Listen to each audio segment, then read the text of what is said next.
ወንድሜ እህቴ እነሆ አሁንም ሌላ እድል ተሰጠን። ከኛም የሚጠበቀው መነሳት ነው። ቆርጠን ከሱ ሳይሆን ወደሱ ወደ አላህ ለመሸሽ እንፍጠን። ወሩ መሰናበቱ አይቀርምና እናትርፍ ሳያመልጠን።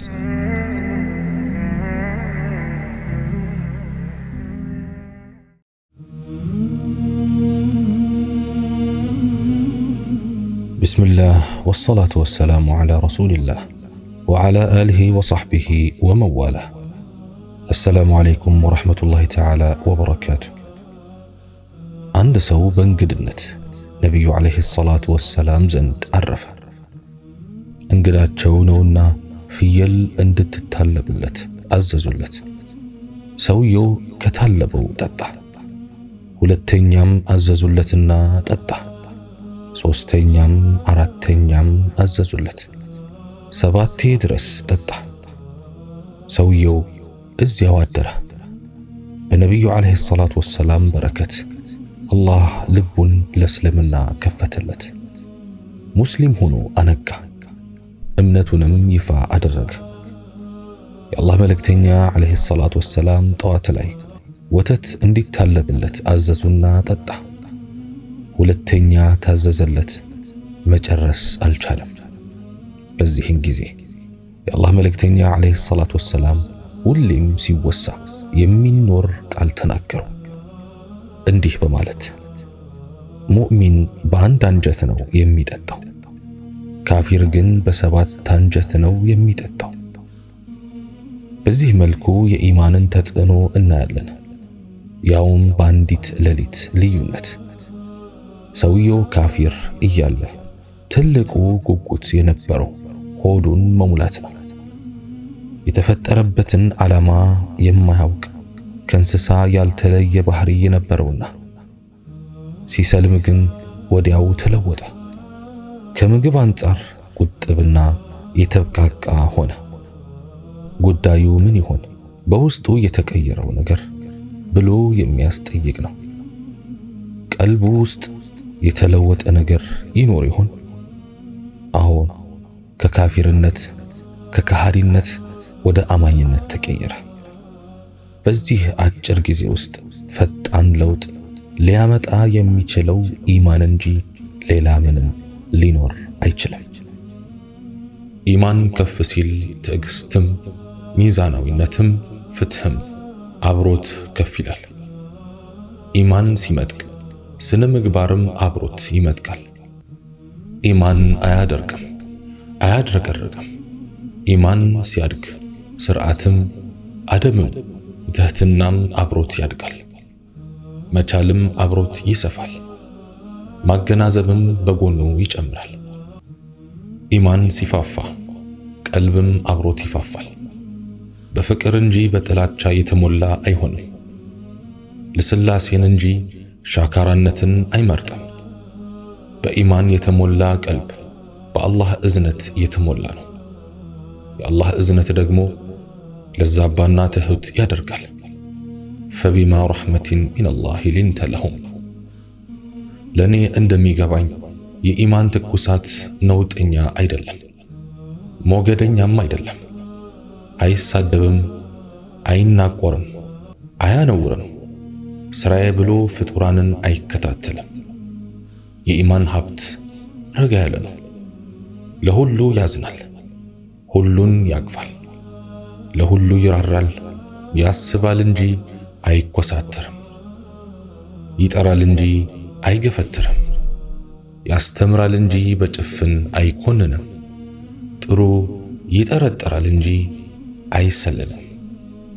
ወዳጄ ከመለያየት ብዛት የተነሳ ሁለት ተመሳሳይ አቋም ያለው ሰው እንኳን እየጠፋ ባለበት በዚህ ዘመን የሚያዋጣ ዒልም ነውና በሱ ላይ በእጅጉ አተኩር።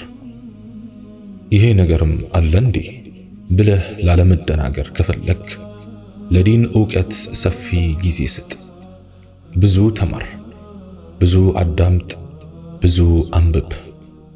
ፍቅርንና እዝነትን ከሚያስተምሩ ከሰከኑና ከጠለቁ ዑለሞች ጋር ተቀማመጥ። ዲንም ብቻ ሳይሆን ሕይወትንም ትማራለህና። ግራ ላለመጋባት ከፈለክ ዕውቀትን በደረጃ ተማር። አሊፍ ተብሎ ነው ባ የሚባለው። ቀለል ከሚለው ወደ ከባድ፣ ከጅምላ ወደ ዝርዝር ከመድረስህ በፊት አትድረስ። በከባባድ ጉዳዮች አጉል አትፈላሰፍ። የዕውቀት ደረጃ ያልደረሰበትን ማዕድ አትድፈር፣ ወዝጋባ ትሆናለህና። ያለ ዕውቀት መፈላሰፍ መጨረሻው ውድቀት ነው። ኢማም አልገዛሊ ኢልጃም አልዓዋም ዐን ዒልም አልከላም የሚል መጽሐፍ አላቸው። ዓዋም ማለት ደግሞ ያለ አቅሙ የሚንጠራራው ነው። ትምህርት ከሌለ መወዛገብ ሁሌም ያለ ነው። ግራ ገባኝ ከማለት ችግርን በዕውቀት መፍታት። የተለያየንባቸውን ጉዳዮች ለሌሎች ስናስረዳ አላህ ሥርዓቱን ይስጠን፣ ወደ ትክክሉም ሐሳብ እሱ ይምራል፣ ነፍሳችንን ያጥራልን። እርሱ ካሳወቀን በላይ የምናውቀው ነገር የለምና። በአዲሱም ሆነ በድሮ የህይወት ቀመር መሰረት ዛሬ ትናንት ነገም ዛሬ መሆኑ የግድ ነው። የተነሳውም ይወድቃል፣ አሮጌው አዲስ ይሆናል። ሕፃኑ ይጎረምሳል፣ ወጣቱ ይሸመግላል፣ ኮረዳዋም አሮጊት ትሆናለች። ጊዜ የማያደበዝዘው እንዳለ እንደነበረ የሚቆይ ማንም የለም። ሁሉም ትዝታቸውን ብቻ ጥለው በነበር መርከብ ይሳፈራሉ። የሰው ልጅ ከንቱ ባዶ ነገርን ይመስላል። ዘመኑም እንደ ጥላ በነበር ያልፋል። ታሪኩም ከካቻምና አምና ከአምናም ዘንድሮ እየደበዘዘ ይሄዳል። ወዴት ነው የምትሄደው አትበሉኝ። ወደ መቃብርና ወደ አኺራ እየሄድኩ ነው። ወደዚህች ዓለም የመጣበትን ዓላማ ያላወቀና ታሪኩን አሳምሮና ተጠንቅቆ በእጁ ያልጻፈ ሰው ነገ ከከሳሪዎች ነው የሚሆነው። በዚህች ምድር ላይ ሳለ ለራሱም ሆነ ለማህበረሰቡ የአንዲት መስመር ያህል ጥቅም ያልሰጠ ሰው በሕይወት ቢኖርም እንኳ ከሞቱት አይሻልም። ኖሯል ተብሎም አይመዘገብለትም። አላህን የማያውቅ ሰው ሙት ነው። በድን በምድር ላይ ቢንቀሳቀስ ምን ትርጉም አለው? ኢስላም ያስጨበጠን ትልቅ ትምህርት የዓላማ ሰው መሆንን ነው። ወደዚህች ዓለም እስከመጣን ድረስ በጊዜ ተደርበን ከተኛንበትም ሳንነቃ እንድንጓዝ ሃይማኖታችን አይፈቅድልንም። ተቻኮሉ ወደ አላህ ረሕመትና ወደ ጀነቱ፣ ፍጠኑ ወደ ምህረቱና ወደ ውዴታው። ታላቁ ነቢይ ዓለይሂ ሰላቱ ወሰላምና የእሳቸው ድንቅ ተከታዮች ትሩፋቸው ከአጽናፍ እስከ አጽናፍ የናኘውና ታሪካቸውም ሁልጊዜም ሊወሳ የቻለው በቀን ውስጥ 24ቷን ሰዓት ደቂቃ፣ ሰከንድ ሳይሉ ሙጥጥ አድርገው ስለተጠቀሙባት ነው። አዎ ወደፊት እንጂ ወደ ኋላ የማይነፍሰው የጊዜ ነፋስ ከቀደሙን ጋር ወስዶ ሳይቀላቅለን በነበር መዝገብም ሳያሰፍረን ለራሳችንም ሆነ ለሌላው መትረፍ የግድ ይላል። መድከም መሮጣችን ነበሩ ተብለው ከሚዘጋባቸው ሳይሆን አሉ ሕያው ናቸው ከሚሰኙት ተርታ ይሆን ዘንድ የዘወትር ሥራና ጥረት ያስፈልገናል። ሥራ በዱንያም ሆነ በአኺራ በሰዎች መካከል ልዩነትን ፈጣሪ ነውና። እስቲ በደንብ እንስማ፣ በደንብ ስሙኝ ይላሉ አንዳንድ ጊዜ ነቢያችን ዓለይሂ ሰላቱ ወሰላም ሱሐቦቻቸውን ሲመክሩ። ሰምተናል ብለን አንከራከር። በደንብ እንስማ። በደንብ ብንሰማ ኑሮ ከሁሉም ነገር በላይ የእስልምናንና የሙስሊሙን ጉዳይ እናስቀድም ነበር። ለአንድነታችን እንጨነቅ ነበር። በተለያዩ አንጃዎች ባልተከፋፈልን ነበር። ለስሜታችን አንሞክትም ነበር። የጎሪጥ አንተያይም ነበር። አንዳችን በሌላው መጎዳት አንስቅም ነበር። በደንብ ብንሰማማ ኑሮ በዲናችን ኩሩ፣ ሂጃባችን ሙሉ፣ ሐያአችን ጥሩ ይሆን ነበር። ሂጃባችን የተቆረጠው፣ የተወጠረው፣ የተጣበቀው በደንብ ስላልሰማን ነው። በደንብ ብንሰማ ከሐይድ እንደጠራን ወደ ሶላት እንፈጥን ነበር። ቀዳ ያለብንን ጾም ወዲያው እንመልስ ነበር። ሱብሒ ለመነሳትም አይጫጫነንም ነበር። በደንብ ሳንሰማ ስንቀር ምን እንሆናለን መሰላችሁ? አዛን መውጣቱን እየሰማን ኑ ወደ ሶላት እየተባለ ወደ ሌላ ጉዳይ እናቀናለን። ከአላህ ጉዳይም ጉዳያችንን እናስቀድማለን። መስጊድ ዘግይተን እንገባለን፣ ፈጥነንም እንወጣለን። ኢሻ ሳንሰግድ እንተኛለን። ሱብሒ አንነሳም፣ እንተኛለን። አላህ አይወደውም ተው ስንባል እንኳን አንቀበልም። ወደ ሐቅ ተመለስ ተብለን ብንለመን እሺ አንልም። በደንብ ሳንሰማ ስንቀር ለወላጆቻችን በአግባቡ አንታዘዝም። ታላላቆቻችንን አናከብርም። ዝምድናዎቻችንን አንቀጥልም። ስለ ስራችን ሐላል ሐራምነት አንጨነቅም። ምን ችግር አለው እያልን ወንጀል እንሰራለን። ሐላል ሐራምነታቸው ያልተለየ አጠራጣሪ ነገሮችን እንደዋዛ እንዳፈራለን። በደንብ አልሰማንም። በደንብ ብንሰማማ ኑሮ በሰራነው ኃጢአት ወደ አላህ እናለቅሳለን እንጂ አንስቅም ነበር። የሙስሊሙን ሐቅ እንጠብቅ ነበር። ሰላምታ ሳንሰጣጥ አንተላለፍም ነበር። የታመመውን እንዘይር፣ የሞተውን እንሸኝ ነበር። ከሙስሊም ግብዣ አንቀርም ነበር። ወደ አላህ ስብሓንሁ ወተዓላ መንገድ እንጣራ፣ ዳዕዋ እናደርግ ነበር። ስንነግድ አንዋሽም ነበር። ሪባ ወይም ወለድ መገበያ አካባቢ ድርሽ አንልም ነበር። የተውበት በር ክፍት ሆኖ ሳለ ቆይ ነገ አንልም ነበር። የሰሙትማ ግዴታዎቻቸውን በአግባቡ ተወጥተዋል። ሱናዎችን ጠራርገው ሰርተዋል። አላህ ስብሓንሁ ወተዓላ በሚወዳቸው ነገሮች ላይ ፈጥነው ተገኝተዋል። ለዚህ ዲን የቻሉትን ያህል አስተዋጽኦ አበርክተዋል።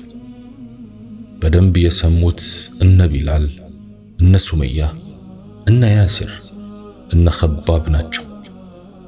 በብርቱ ቅጣት በአላህ መንገድ ተፈትነው ዝንፍ አላሉ ካቋማቸው። በደንብ የሰሙት ለዚህ ዲን ዋጋ ከፍለዋል። ታስረዋል፣ ተርበዋል፣ ተሰደዋል፣ ተንገላተዋል፣ ደህይተዋል፣ ታመዋል፣ ቆስለዋል፣ ደምተዋል። ሙሉ ንብረታቸውን ለአላህ መንገድ ሰጥተዋል። የሚወዷትን ነፍስ ሰውተዋል። በደንብ የሰሙት ምድርን ሳይለቁ እዚሁ እያሉ የጀነት እንደሆኑ ተበስረዋል። ስራቸው አላህ ስብሓንሁ ወተዓላ ተቀባይነት እንዳገኘ ተነግሯቸዋል። አላህ ወዷቸዋል። እነርሱም ባገኙት ምንዳ ተደስተዋል። በደንብ የሰሙት እነ አቡበክር፣ እነ ዑመር፣ እነ ዑስማን፣ እነ ዓሊ፣ እነ ዓብዱራሕማን፣ እነ ዙበይር፣ እነ ሰዓድ፣ እነ ሰዒድ፣ እነ ጦልሓ ናቸው። በደንብ የሰሙት ሶሓቦች ወደ ፍልሚያ ሜዳ ሲሮጡ በእጃቸው የያዙትን የቴምር ፍሬ እንኳን ለመጨረስ አልታገሱም። ቆስለናል፣ ደምተናልና እረፍት ያስፈልገናል አላሉም። ወቅቱ ሐሩር ነውና ዘመቻው ለሌላ ጊዜ ይተላለፍልን ብለው አልተከራከሩም። የሰሙ ሰዎች ትዕዛዙ እስኪደገምላቸው አልጠበቁም። ቆሙ ሲባሉ ቆሙ፣ ተነሱ ሲባሉ ተነሱ፣ ስሩ ሲባሉ ሰሩ፣ ተው ሲባሉ ተው። በደንብ የሰሙት ሶሓቦች ኢስላምን ለመከላከል ከፊት ነበሩ። በድር ላይ የሐምዛ ተጋድሎ ይነገራል። ኡሑድ ላይ የጦልሓ ተወርዋሪነት ይተረካል። አልአሕዛብ ላይ የዓሊ ደጀንነት ይወሳል። ሙእተ ላይ የጃዕፈር ትንግርት ይዘከራል። የርሙክ ላይ የአልኸንሳ ልጆች ውሎ ይተረካል። እነርሱ በርግጥም በደንብ ሰምተዋል። አድርጉ የተባሉትን አድርገዋል። ተከልከሉ የተባሉትን ተከልክለዋል። ሙስሊም በሰማውና በታዘዘው ልክ ነው ስኬቱ። በደንብ የሰሙት ሁሌም ስኬት አላቸው። በሁለቱም ዓለም የበላይ ናቸው። ሰምተው የታዘዙት የጀነት ናቸው። ሰምተናል አንበል፣ አልሰማንም። እስቲ ለአፍታም ቢሆን ቁርአን የሚለውን በደንብ እንስማ። መልእክተኛ ዓለይሂ ሰላቱ ወሰላም የሚሉትን በደንብ እናድምጥ። ስንጠራ እናንተ ያመናችሁ ሆይ ስንባል ጆሮ እንስጥ፣ እናዳምጥ፣ እናትኩር። አላህ ስብሓንሁ ወተዓላ ምን ይላል መሰላችሁ? አዑዙ ቢላሂ ሚነ ሸይጣን ረጂም ያ አዩሃ አለዚነ አመኑ አጢዑ ላህ ወረሱለሁ ወላ ትወሉ ዐንሁ ወአንቱም ተስመዑን ወላ ተኩኑ ከለዚነ ቃሉ ሰሚዕና ወሁም ላ የስመዑን። እናንተ ያመናችሁ ሆይ አላህንና መልእክተኛውን ታዘዙ። እናንተም የምትሰሙ ስትሆኑ ከእርሱ አትሽሹ። እንደዚያም እነሱ የማይሰሙ ሲሆኑ ሰማን እንዳሉት አትሁኑ። ሱረቱል አንፋል አንቀጽ 20 እስከ 21። በሌላም አንቀጽ ያ አዩሃ አለዚነ አመኑ እስተጂቡ ሊላሂ ወሊረሱሊ ኢዛ ደዓኩም ሊማ ዩሕይኩም ወዕለሙ አነ አላህ የሑሉ በይነ አልመርኢ ወቀልቢሂ ወአነሁ ኢለይሂ ቱሕሸሩን። እናንተ ያመናችሁ ሆይ መልእክተኛው ሕያው ወደሚያደርጋችሁ እምነት በጠራችሁ ጊዜ ለአላህና ለመልእክተኛው ታዘዙ። አላህም በሰውየውና በልቡ መካከል የሚጋርድ መሆኑን ወደ እርሱም የምትሰበሰቡ መሆናችሁን እወቁ። ሱረቱል አንፋል አንቀጽ 24። ያ አላህ አንድ ነህ፣ ሸሪክ የለህም። ብቸኛ ነህ፣ አጋዥ የለህም። ቅዱስ ነህ፣ አምሳያ የለህም። ኃያል ነህ፣ ባላንጣ የለህም። አሸናፊ ነህ፣ ተወዳዳሪ የለህም። ታላቅ ነህ፣ አቻ የለህም። እርሱን የሚመስል አንዳችም ነገር የለም። እርሱ ሰሚው ተመልካቹ ነው። ያ አላህ እኛ መዋቾች አንተ ሕያው፣ እኛ ድሆች አንተ ሀብታም፣ እኛ በሽተኞች አንተ ፈዋሽ፣ እኛ ደካሞች አንተ ብርቱ፣ እኛ ጎዶሎች አንተ ሙሉ። ለዚህም ነው ድሆች ሀብታም ከሆነው ጌታ ይለምናሉ፣ መዋቾች ሕያው የሆነውን ፈጣሪ ይማጸናሉ፣ ደካሞች ለኃያሉ አምላክ ያጎበድዳሉ፣ በሽተኞች ፈዋሽ ወደ ሆነውን ሐኪም አቤት ይላሉ። እናንተ ሰዎች ሆይ እናንተ ወደ አላህ ከጃዮች ናችሁ። አላህ ግና የተብቃቃና ምስጉን ነው። ያ አላህ በሰማነው የምንጠቀም አድርገን። سبحانك اللهم وبحمدك أشهد أن لا إله إلا أنت أستغفرك وأتوب إليك وآخر دعوانا أن الحمد لله رب العالمين والسلام عليكم ورحمة الله تعالى وبركاته.